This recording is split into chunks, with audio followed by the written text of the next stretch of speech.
Halo anak-anak Bapak, kelas 6A dan 6B dimanapun kalian berada, apa kabarnya? Semoga kalian sehat ya. Gimana? Gimana liburan kalian? Menyenangkan nggak? 5 hari kalian di rumah beristirahat, berkumpul dengan saudara, berkumpul dengan keluarga,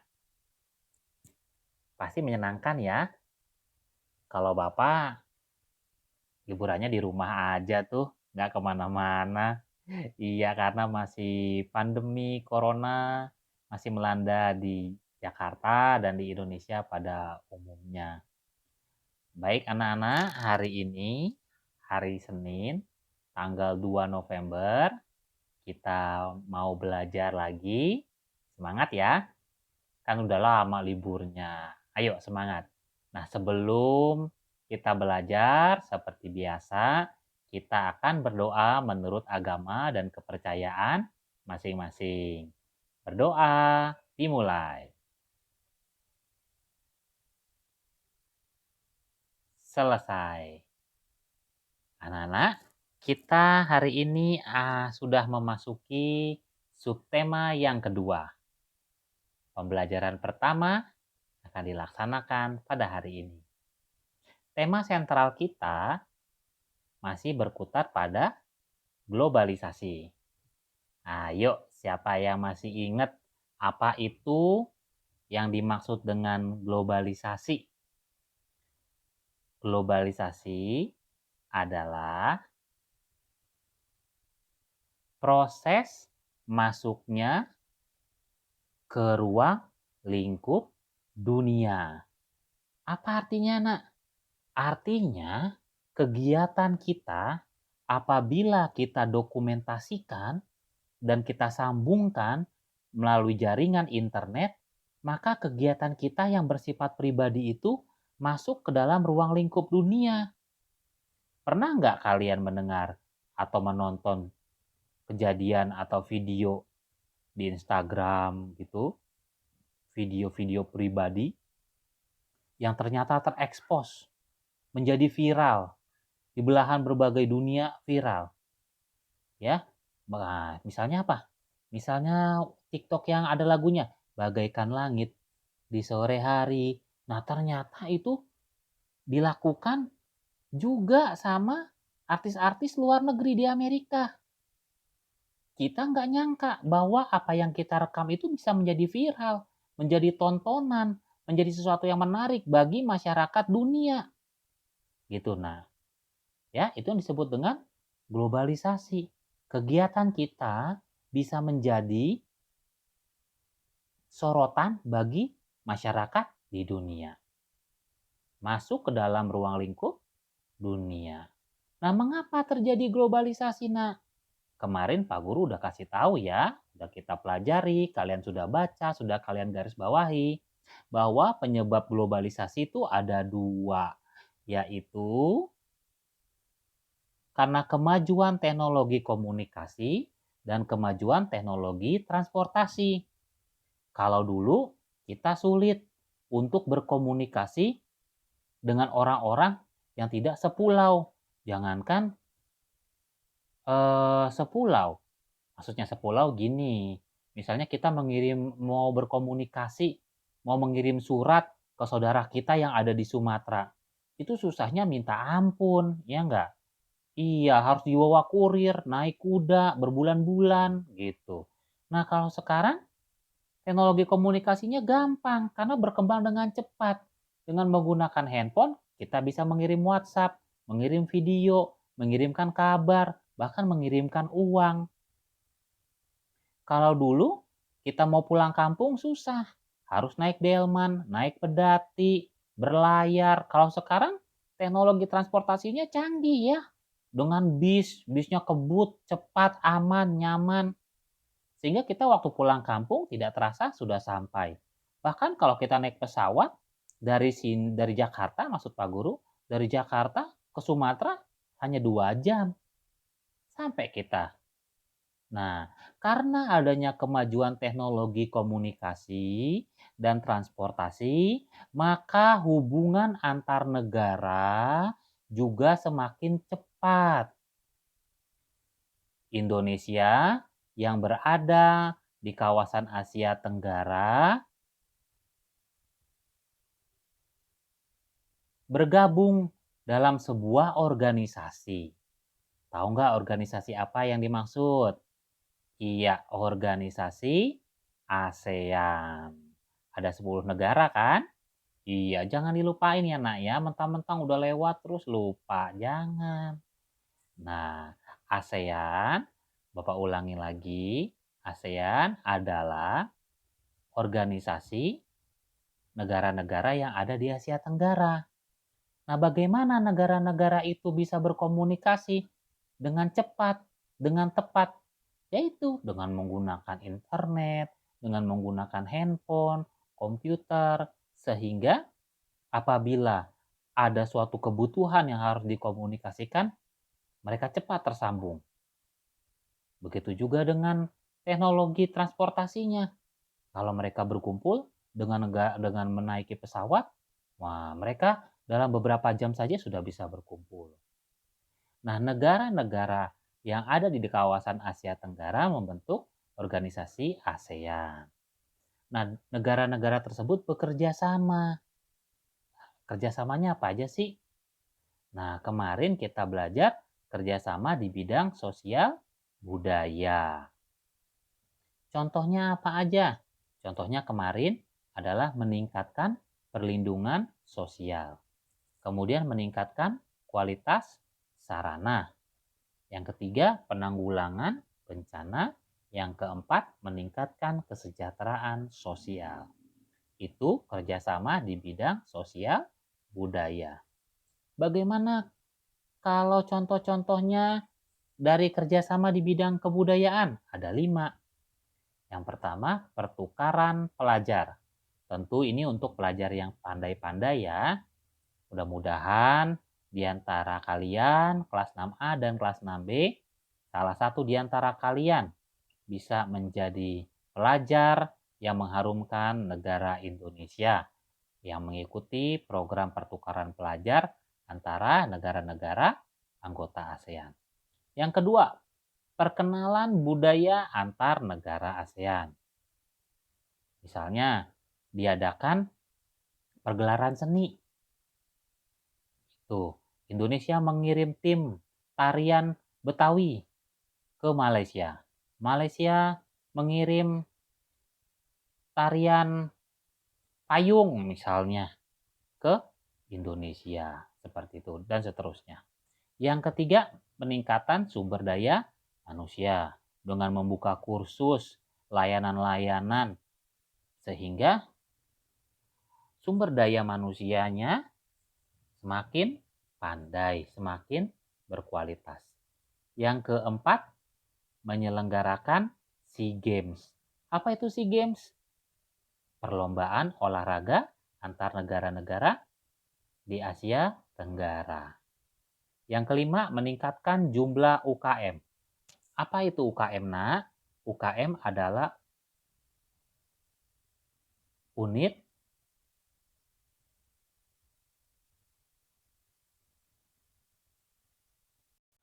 Iya, UKM adalah usaha kecil mandiri di bidang kebudayaan. Itu adalah contoh kerjasama di bidang kebudayaan. Nah, hari ini kita akan belajar mengenai kerjasama di bidang politik. Coba buka buku spektra kalian, halaman 40 dan 41.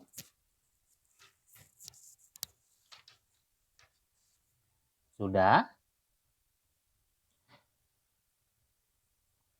Apa contoh-contoh kerjasama di bidang politik antar negara anggota ASEAN?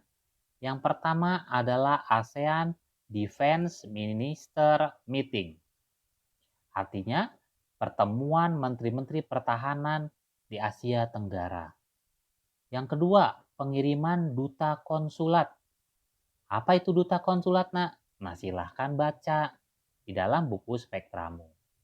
Yang ketiga, perjanjian ekstradisi ASEAN. Apakah maksudnya? Nah, ini ada hubungannya nih, nak, dengan penjahat-penjahat Coba deh kalian baca, menarik sekali. Nomor 4, perjanjian kawasan bebas nuklir.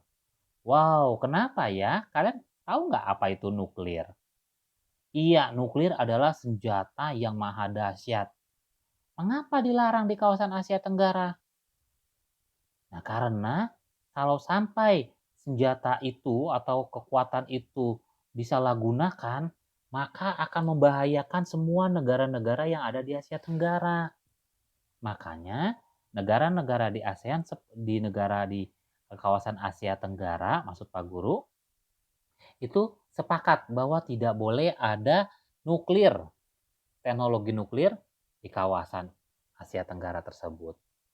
Yang kelima adalah perjanjian kawasan damai, bebas, dan netral. Kita lanjut ya. Nah, kalian coba ada tugas nih dari Bapak. Tugas pertama yaitu dari bahasa Indonesia nih, pelajaran bahasa Indonesia. Mencari informasi penting dari teks halaman 41 sampai 42. Apa sih judulnya? Judul teksnya adalah Indonesia terus berupaya mewujudkan kawasan ASEAN bebas nuklir. Nah, kalian mencari informasi penting dengan menggunakan kata tanya. Ayo kata tanya kata tanyanya apa aja sih? Kata tanyanya yaitu apa, mengapa, di mana, kapan, bagaimana, siapa, dan berapa. Bapak kasih contoh ya. Contohnya begini. Bapak menggunakan kata tanya siapa untuk membuat kalimat tanya. Kalimat tanyanya berdasarkan bacaan Indonesia terus berupaya mewujudkan kawasan ASEAN bebas nuklir di halaman 41. Bapak baca dulu dari awal sampai akhir. Bapak pahami maksud dan tujuan dari bacaan tersebut. Kemudian Pak Guru membuat kalimat tanya dengan menggunakan kata tanya siapa. Bapak buat. Siapa nama Menteri Luar Negeri Indonesia? Ingat, ini kalimat tanya ya. Oleh karena itu harus pakai tanda tanya. Siapa nama Menteri Luar Negeri Indonesia? Jawabannya adalah Retno Marsudi. Apakah Bapak membuatnya dari berdasarkan teks halaman 41? Iya. Kalau nggak percaya, coba lihat di paragraf kedua. Ada nggak tuh kalimatnya? Mantan luar negeri. Oh, menteri, sorry, bukan mantan. Ih, kok Bapak jadi inget mantan nih? Maksud Bapak menteri luar negeri Indonesia. Ya, namanya Retno Marsudi. Nah, Bapak buat kalimat pertanyaan dari keterangan yang ada di dalam teks tersebut. Nah, Bapak pakai menggunakan kata siapa? Siapa nama Menteri Luar Negeri Indonesia? Tanda tanya. Jawabannya Retno Marsudi. Nah, terus Bapak menggunakan kata berapa? Bapak cari itu di dalam teks halaman 41. Nah, setelah Bapak baca, terus Bapak buat kalimat tanyanya. Berapa banyak negara yang menandatangani traktat ASEAN WFZ? Tanda tanya. Jawabannya 10 negara. Ada nggak tuh di dalam bacaan halaman 41? Ada, yaitu di paragraf pertama. Nah, Bapak sudah memberikan 2 contoh. Coba sekarang kalian cari 3 lagi supaya menjadi 5 kata buat menjadi 5 kalimat tanya ya. Bapak sudah buat nih 2 kalimat contohnya. Tinggal kalian buat lagi tambahin sebanyak 3 supaya menjadi ada 5 kalimat tanya. Boleh menggunakan kata awalan apa, boleh juga pakai mengapa, boleh di mana, boleh menggunakan kata kapan, boleh menggunakan kata bagaimana di depannya, boleh juga menggunakan siapa atau berapa. Ya, kerjakan di Google Form-nya. Ya, jadi tunggu menu, nanti keluar dari Google Classroom, kemudian kerjakan di Google Form. Paham ya? Iya. Sekali lagi nih, Bapak ingetin. Kalian membuat kalimat tanya berdasarkan teks di halaman 41 sampai 42 yang berjudul Indonesia terus berupaya mewujudkan kawasan ASEAN bebas nuklir. Lanjut ya. Kita kembali lagi ke pokok bahasan kita, yaitu mengenai globalisasi. Tadi Bapak bilang tuh di awal tuh, ya, globalisasi disebabkan oleh kemajuan teknologi komunikasi dan kemajuan teknologi transportasi. Mari kita fokus pada teknologi komunikasi. Nah, teknologi komunikasi kita yang berkembang pesat itu yaitu apa, Nak? Handphone ya, dengan menggunakan jaringan internet. Nah, secanggih apapun handphone kita, apabila tanpa listrik, maka tidak akan berguna. Kalau kita nggak cas baterainya, walaupun kuota kita banyak, maka tidak akan berguna juga, Nak. Buat apa punya kuota banyak, tapi kalau baterainya tidak ada? Nah, listrik itu penting sekali bagi keadaan masyarakat sekarang. Dan tahu nggak anak-anak, bahwa belum semua loh di Indonesia kebagian listrik. Tidak semua loh penduduk Indonesia dapat merasakan nikmatnya penerangan lampu melalui listrik. Nah, oleh karena itu kita harus berhemat. Dengan berhemat, maka pemerintah dapat lebih banyak menyalurkan tenaga listrik itu ke daerah-daerah terpencil yang ada di pelosok-pelosok desa, yang ada di atas-atas gunung, yang ada di pinggir-pinggir laut. Nah, energi listrik itu penting banget kan ya di zaman sekarang. Oleh karena itu kita harus menghemat. Nah, materi kita adalah penghematan energi listrik. Coba lihat di halaman 42. Mengapa kita harus berhemat? Nah, tadi udah Bapak jelaskan ya. Karena energi listrik itu vital bagi kehidupan masyarakat modern. Mengapa kita harus menghemat energi listrik? Karena tidak semua penduduk di Indonesia bisa merasakan nikmatnya energi listrik. Itu. Nah, supaya semuanya bisa merasakan nikmatnya dari energi listrik, oleh karena itu kita harus berhemat. Caranya yaitu satu, menggunakan token listrik. Di rumah kalian listriknya menggunakan token tidak? Iya, kalau menggunakan token kan harus segera diisi ya. Bunyinya tut, tut, tut. Seperti itu kan ya. Itu tandanya udah minta diisi. Nah, itu supaya kalian irit menggunakan listriknya berbayar jadinya. Kelihatan bayarnya berapa, sudah habis berapa. 2. Melepas stop kontak apabila tidak digunakan. Iya, ini sering nih Bapak lihat nih. Bahwa kalau misalnya kita nonton TV, stop kontaknya itu colokannya itu masih nempel aja ya di tembok. Nah, itu adalah pemborosan. Pemborosan dari listrik. Contohnya apa nomor 3 misalnya? Misalnya kalian nyalain TV, tapi yang kalian lihat adalah handphone. Kalian nonton YouTube, tapi TV dinyalain. Nah, itu pemborosan listrik, nah. Yang keempat, menggunakan lampu hemat energi. Nah, ini salah satu cara untuk hemat dalam energi, yaitu menggunakan lampu LED. Ya, memang harganya mahal. Hanya saja itu lebih murah bila dihitung secara keseluruhan. Oke, nah anak-anak mengenai perihal IPA, Pak Guru ada tugas nih buat kalian, yaitu coba kalian amati perilaku pemakaian listrik di rumah masing-masing. Tentu kalian di rumah sudah menggunakan energi listrik kan? Iya, coba amati nak. Liatin baik-baik.